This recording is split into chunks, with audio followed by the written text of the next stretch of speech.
Welcome abattoir. Alors on termine avec la deuxième partie du dépouillement du carcasse ovine à l'occasion de l'Aïd al-Adha. Alors après avoir terminé la première partie, ici on doit suspendre la carcasse. C'est très important de suspendre pour terminer le dépouillement. Alors ici il tire tout simplement la peau du côté dorsal et il la coupe. Remarquez ici le liquide qui sort de la carcasse qui est de couleur jaunâtre ou bien marron.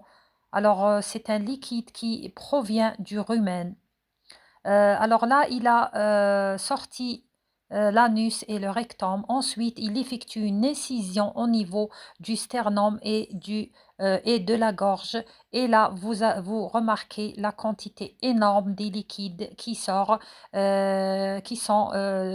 du sang et différents liquides de la cavité abdominale et de la cavité thoracique, bien sûr. Alors ici, il commence l'éviscération, pardon. Alors, il coupe, il sort ici l'omentum, c'est la graisse abdominale. Il va la réserver dans un lieu propre car elle est très consommable pendant l'Aïd al-Adha. Ici, on voit les 4 estomacs ainsi que les intestins qui sortent de la cavité abdominale. Ici, on a, là, je tiens avec la main le feuillet. En bas, c'est le rumen et le réseau. Là, il tire le rectum qu'il a libéré tout à l'heure et il va sortir les intestins. Et maintenant, il va sortir les 4 estomacs. Voilà alors le tube digestif. Il continue maintenant pour la cage thoracique. Alors, il va couper le diaphragme pour libérer le foie, le cœur, les poumons ainsi que la rate. Là, il sort la vésicule biliaire, il l'enlève au début pour ne pas la percer, bien sûr. Ensuite, il sectionne le diaphragme pour sortir les organes. Remarquez en bas la quantité des liquides qui est en train de s'écouler de la carcasse. C'est pour cette raison, c'est très important d'effectuer l'incision en bas au niveau de la gorge pour que les liquides s'écoulent doucement sans souiller la carcasse.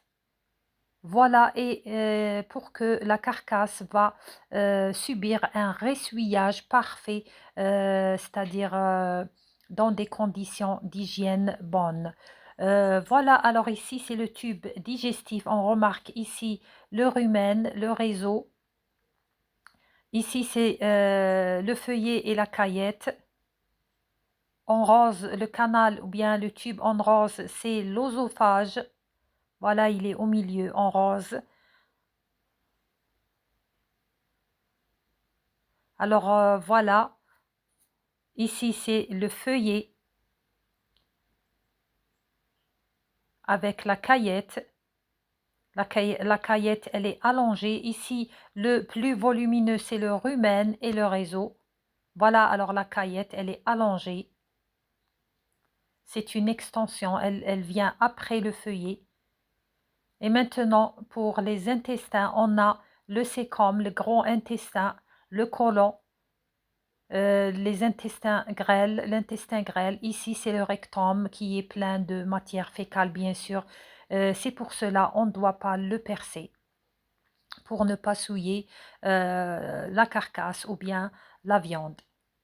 Voilà, alors je vais donner quelques conseils importants durant l'Aïd al-Adha pour les citoyens pour ne pas souiller leur viande et pour travailler dans des conditions d'hygiène adéquates. Alors d'abord, il est très important de nettoyer les lieux où on va procéder au dépouillement et éviscération. Il faut suivre les étapes sur la première partie et la deuxième partie. Et bien sûr, j'ai remarqué des fois chez les familles, lors du rassemblement pendant l'Aïd al-Adha, plusieurs personnes effectuent le dépouillement et l'éviscération et cela est mauvais car on aura une grande manipulation et beaucoup de germes sur la carcasse, alors évitez cela. Aussi, j'ai remarqué que plusieurs personnes lavent la carcasse après avoir terminé l'éviscération, il lave la carcasse avec de l'eau et ça, c'est faux et on doit jamais faire ça car si on lave avec de l'eau, on va contaminer la carcasse ou bien avec de l'eau qui sera impropre ou bien avec les mains et aussi on va augmenter l'humidité de la carcasse et cela favorise la multiplication bactérienne. Donc, il va favoriser la putréfaction et peut causer des problèmes que je vais indiquer dans les vidéos prochaines. Alors voilà aussi parmi les erreurs euh, des fois alors après avoir effectué la saignée, on effectue un retard pour éviscérer. Alors c'est faux, on doit éviscérer, on doit dépouiller ensuite éviscérer juste après la saignée. Il ne faut jamais laisser la carcasse avec le tube digestif, c'est-à-dire allongé ou bien c'est-à-dire par terre et tarder à le faire.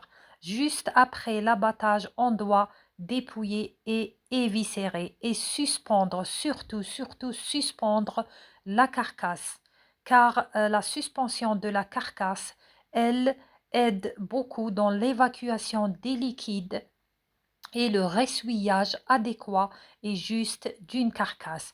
Alors voilà, après avoir fait tout cela, on va ramener la carcasse, on va enlever la tête bien sûr et le foie et le poumon et ramener la viande dans une chambre qui est fraîche ou bien climatisée, mais l'essentiel pas tout de suite dans un frigo.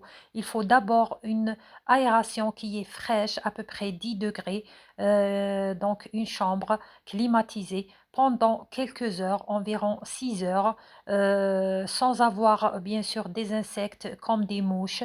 Alors voilà, la viande va subir un refroidissement progressif jusqu'à ce qu'elle subit la rigidité cadavérique et ensuite on va la ramener dans le frigo ou bien effectuer la découpe et tout ce que vous voulez. Alors voilà, il faut éviter les souillures de la carcasse avec la toison ou bien avec le sang, ou bien avec le contenu de ruminal.